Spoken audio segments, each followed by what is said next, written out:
আসসালামু আলাইকুম। সাদেক্সে স্বাগত জানাচ্ছি নতুন ভিডিওতে। এসএসসি পরীক্ষার প্রস্তুতি হিসাবে আজকে আমরা একটি সৃজনশীল প্রশ্ন করব। টপিকস হচ্ছে পরিমিতি।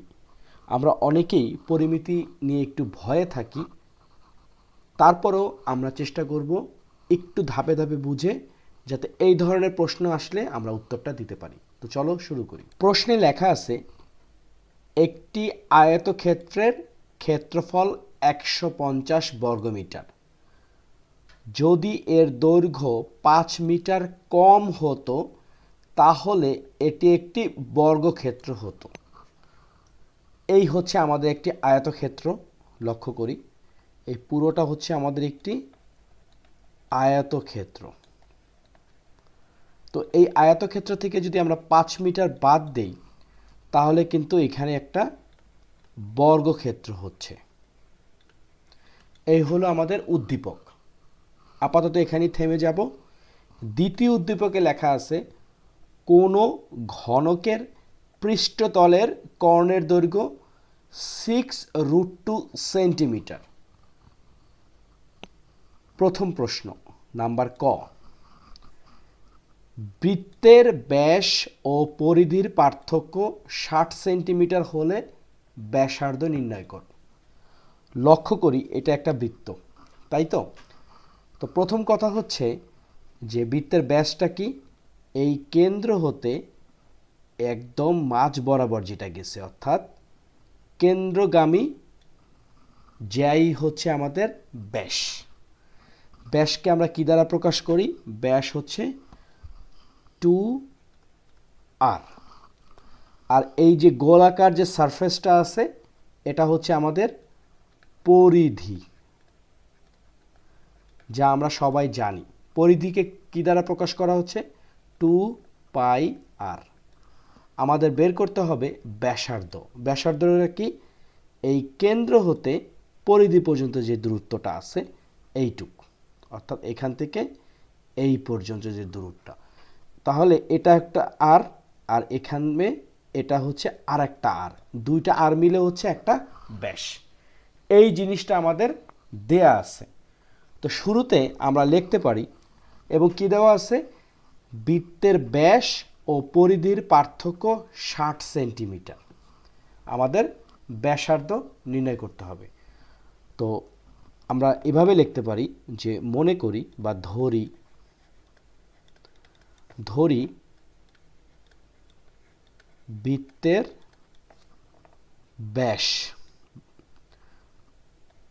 ব্যাস সমান 2r। বৃত্তের পরিধি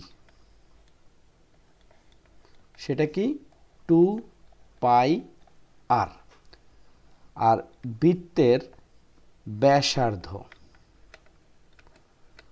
ব্যাসার্ধ হচ্ছে আমাদের r। এই হচ্ছে অবস্থা। এখন প্রশ্ন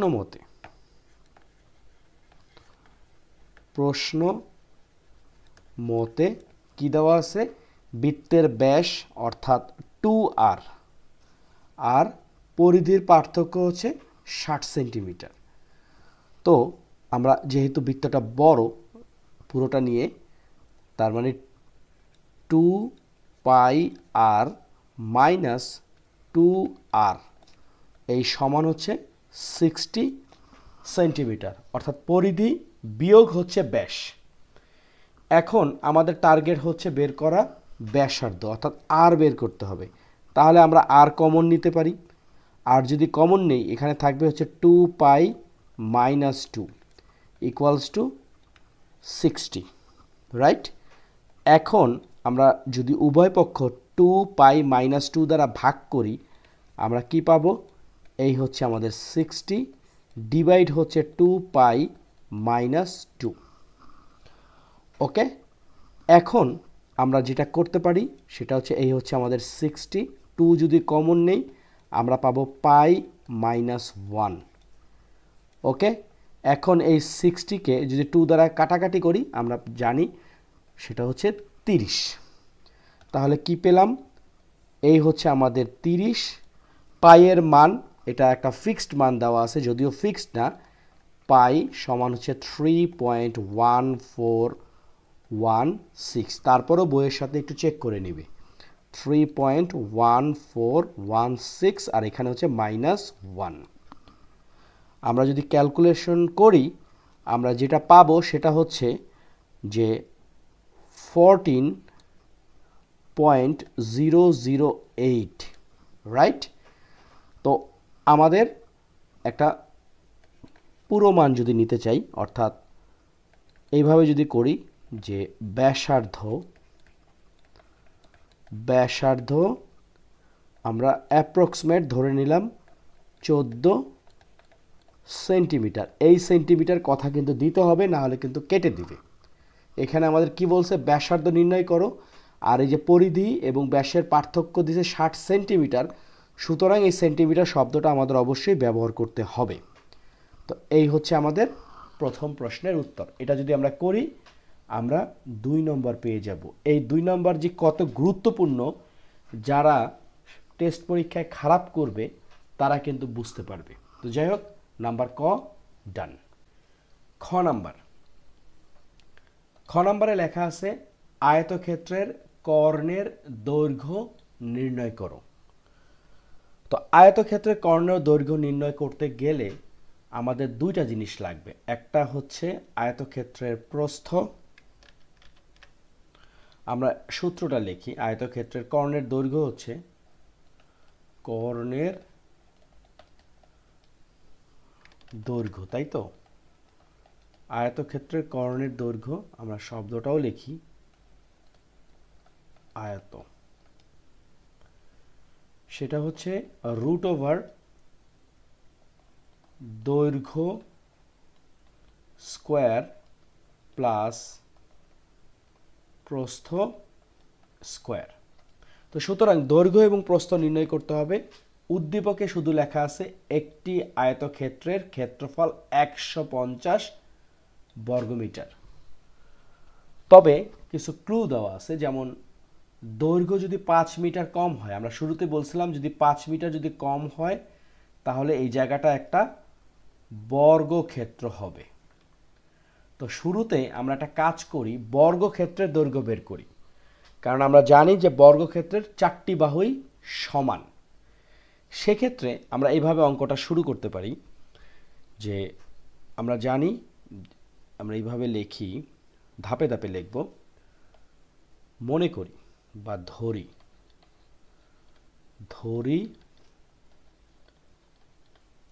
আয়ত ক্ষেত্রের দৈর্ঘ্য ধরলাম হচ্ছে x মিটার। এখানে কি মিটারের ম্যাটার বলছে? হ্যাঁ, মিটার, x মিটার। আয়তক্ষেত্রের প্রস্থ হচ্ছে আমরা ধরলাম y মিটার। এখন আয়তক্ষেত্রের ক্ষেত্রফলটা আমাদের লাগবে।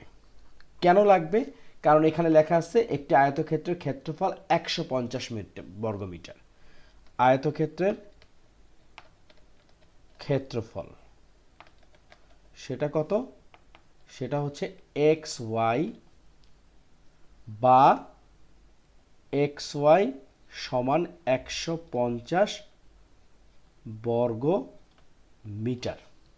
এগুলো আমরা প্রশ্ন হতে পেলাম।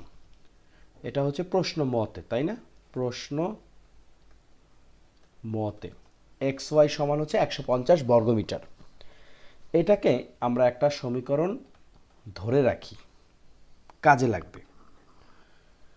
এখন উদ্দীপক হতে পাই, উদ্দীপক হতে আয়তক্ষেত্রের দৈর্ঘ্য যদি 5 মিটার কম হতো তাহলে এটি একটি বর্গক্ষেত্র হতো। তাহলে আমরা যদি এভাবে লিখি যে উদ্দীপক হতে পাই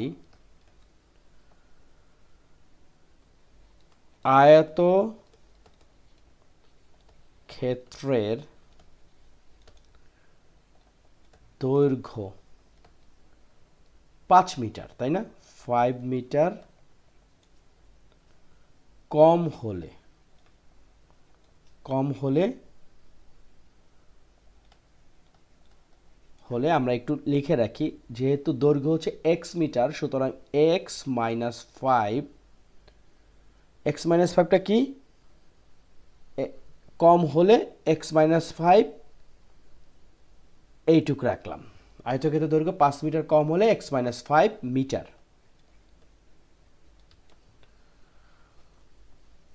এখন আমরা জানি, একটু ধাপে ধাপে করতেছি ধীরে ধীরে, আমরা জানি সেটা হচ্ছে বর্গ ক্ষেত্রের প্রতিটি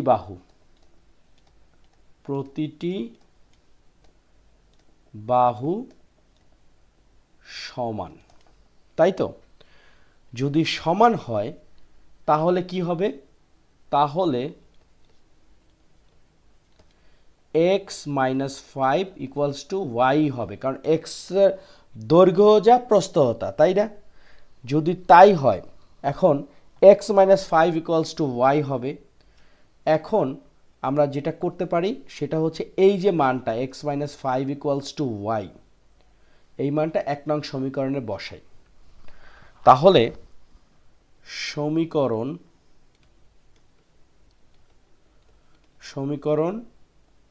1 এ y equals to x minus 5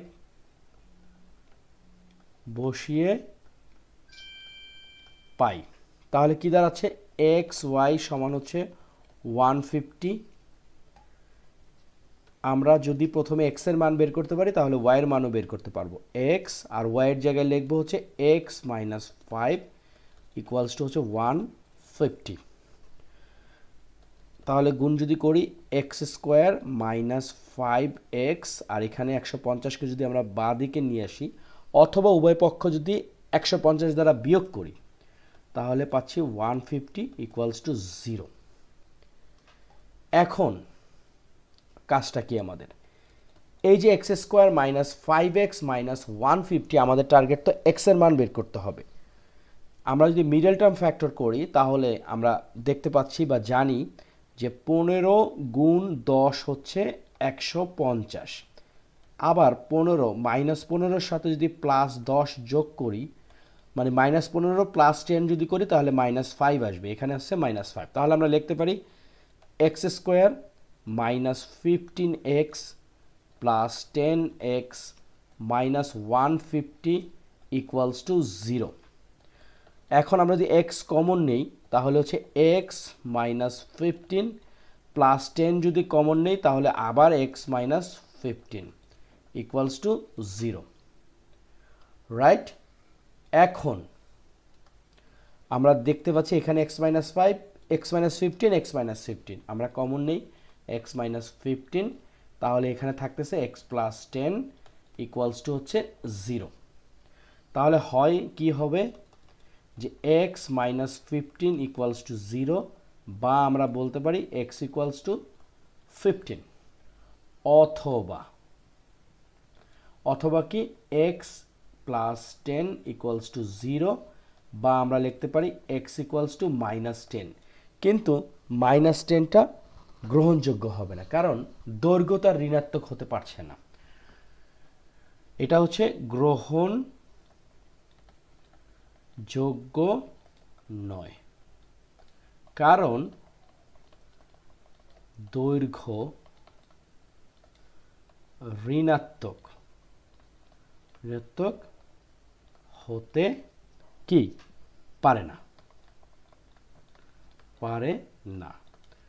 সুতরাং দৈর্ঘ্য সমান হচ্ছে 15 মিটার। এখন দৈর্ঘ্য যদি 15 মিটার হয় তাহলে প্রস্থ কত হবে? প্রস্থ তো একটু আগে আমরা দেখলাম যে এখানে y equals to x minus 5, তাই না? কারণ এক্স মাইনাস 5 ইকুয়ালস টু যদি y হয়, তার মানে 15 থেকে যদি 5 বাদ দেই তাহলে 10 মিটার হচ্ছে আমাদের প্রস্থ। তাহলে আমরা যেটা করতে পারি, তাহলে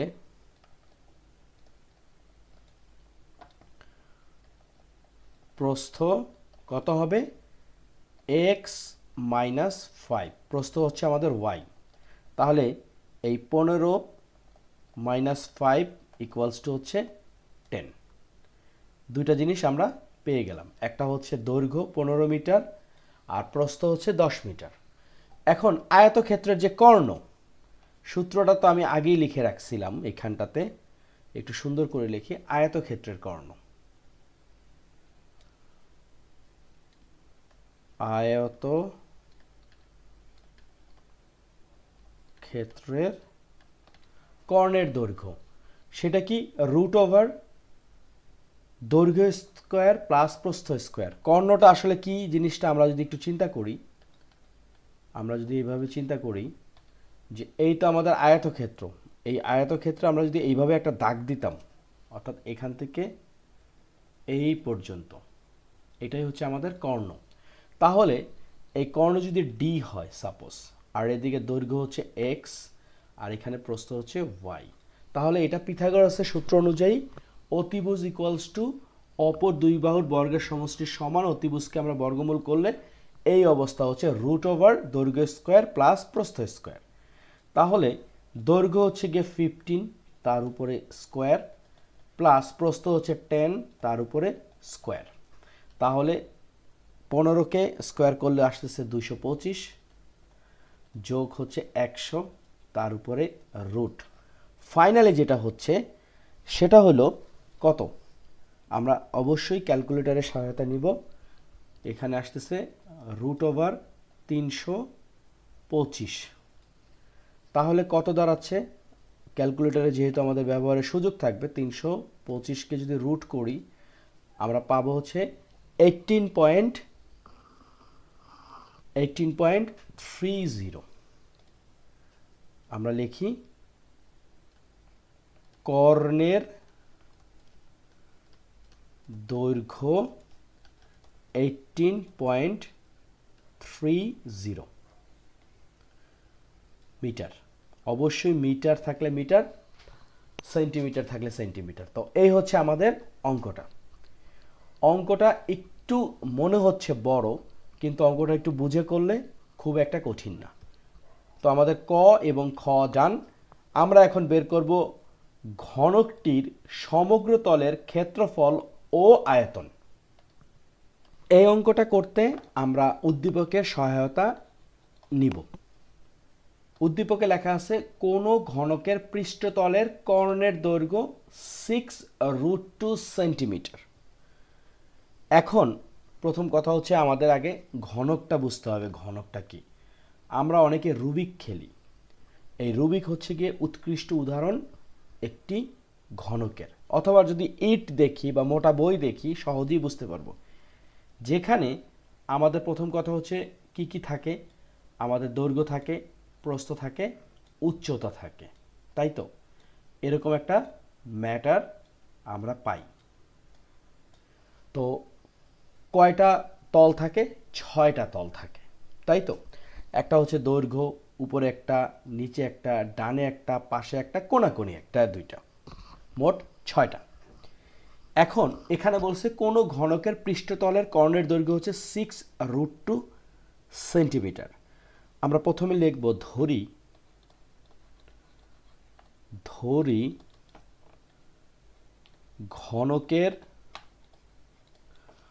ঘনকের এক ধারের দৈর্ঘ্য, এক ধারের দৈর্ঘ্য। এখানে একটা বিষয় হচ্ছে ঘনকের প্রত্যেকটা ধার বা প্রত্যেকটা বাহুর দৈর্ঘ্য কিন্তু সমান। এক ধারের দৈর্ঘ্য কত ধরলাম আমরা? এ। এবং এখানে যেহেতু সেন্টিমিটার মেনশন করা আছে, অবশ্যই এখানে আমরা সেন্টিমিটার কথাটা লিখব, আদারওয়াইজ অঙ্ক কিন্তু কেটে দিবে। এখন প্রথম কথা হচ্ছে ঘনকটির সমগ্র তলের ক্ষেত্রফল কত। আমরা আয়তক্ষেত্রের ক্ষেত্রে জানি দৈর্ঘ্য গুণ প্রস্থ। তবে যেহেতু ঘনকের প্রত্যেকটা বাহুর দৈর্ঘ্য সমান, তার মানে কয়টা বাহু আছে? 6টা আছে, সুতরাং 6a²। তাহলে এর মানটা কত? এখানে এর মানটা বের করতে গেলে আমাদের যেটা করতে হবে যে ঘনকের, এখানে আমরা এইভাবে লিখতে পারি, ঘনকের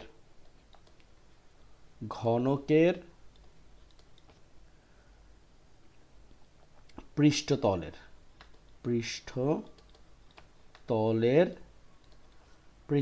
কর্ণের দৈর্ঘ্য সেটা হচ্ছে 6√2। এখন কর্ণের দৈর্ঘ্যটা কি? কর্ণের দৈর্ঘ্য হচ্ছে a√2, যেটা হচ্ছে ইকুয়ালস টু 6√2। তাহলে আমরা লিখতে পারি সুতরাং a√2 ইকুয়ালস টু 6√2। আমরা উভয় পক্ষকে যদি √2 দ্বারা ভাগ করি, লক্ষ্য করো এভাবে যদি √2 দ্বারা আমরা যদি উভয় পক্ষকে ভাগ করি তাহলে √2 কাটা, আমরা যেটা পাবো a ইকুয়ালস টু 6। এই যে 6 সেন্টিমিটারটা যে পেলাম এটাই কিন্তু আমাদের ঘনকের এক ধারের দৈর্ঘ্য। এখন আমরা লিখতে পারি আমরা জানি সেটা কি? সেটা হচ্ছে ঘনকটির বা ঘনকের সমগ্র তলের ক্ষেত্রফল। সেটা কি? সেটা হচ্ছে যেটা বলছিলাম শুরুতেই 6a²। এখানে হচ্ছে 6 টাইমস a মানে হলো 6, তার উপরে স্কোয়ার, তাহলে 6 টাইমস 36। ফাইনালি যেটা পাইলাম 6 6 36 6, 3 6 18, 18 3 21। এটা কি হবে? এটা কিন্তু আবার হবে বর্গ সেন্টিমিটার। এখানে যদি শুধু সেন্টিমিটার কেউ লেখে তাহলে কিন্তু 0। এখন হচ্ছে ঘনকের সমগ্র তলের আয়তন। সেটা কি? সেটা হচ্ছে a³ মানে 6³। তাহলে কত আসতেছে?